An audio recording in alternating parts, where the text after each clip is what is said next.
Kocha wa kirabu kia Nyarari muthako-ini wa Volleyball Kenya Pipeline Jafeth Munala nĩoigĩte atĩ marĩ mehariria-ini mbere ya mbitika cia irabu njega makiria gitaru-ini kia Afrika cihũrĩtwo mwaki mweri wa gatatu bururi-ini wa Egypt, ndũmĩrĩri iria arekereirie hĩndĩ ya gũkũngũĩra ũhotani wa kirabu gĩkĩ wa kuoya rigi ya bururi maita mana kĩrũmanĩrĩrio.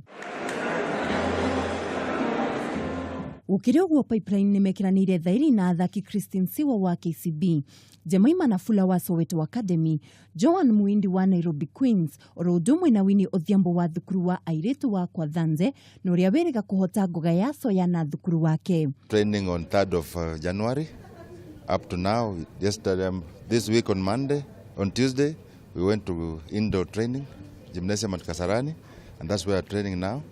And we hope to do our best before we leave to Cairo. President wa Paul Tergat nĩahũrĩire ndebe Nyararishi akiuga muthako no yo njĩra njega ya kwendia Kenya, mĩario ta ĩno ĩkĩnyitwo mbaru nĩ mũnini wake ũrĩa nowe mũtongoria wa kĩama kĩa muthako wa volleyball gũkũ bũrũri-inĩ wa ithaka wa Kioni. You could see things like doping, which I want to assure you maybe from here, if this thing could happen within Commonwealth, Olympics,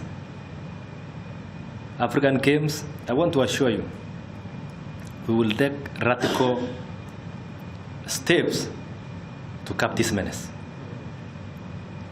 And the most important that we are not even going to negotiate is we will make sure that you are not going to participate in any event within the sports fraternity, both locally and internationally. Nyararishi ningĩ nĩ ikũgunĩka na kĩharo kĩa Mehariria oro ũndũ ũmwe na kũheo kadi cia thibitarĩ. So, thank you very much. Ukiri ũguo kĩrabu gĩkĩ gĩgũkorwo na kĩbarũa kĩritũ gĩa kũhotana ngucanio cia irabu njega makiria gitaru-ini kia Afrika thutha wa nyota wa miaka 13 rita rĩa mũthia kũhotana arĩ mwaka wa 2005 bũrũri-inĩ wa Algeria. Ngĩribotera Kameme TV, njĩtagwo Mwihaki wa Ndogo.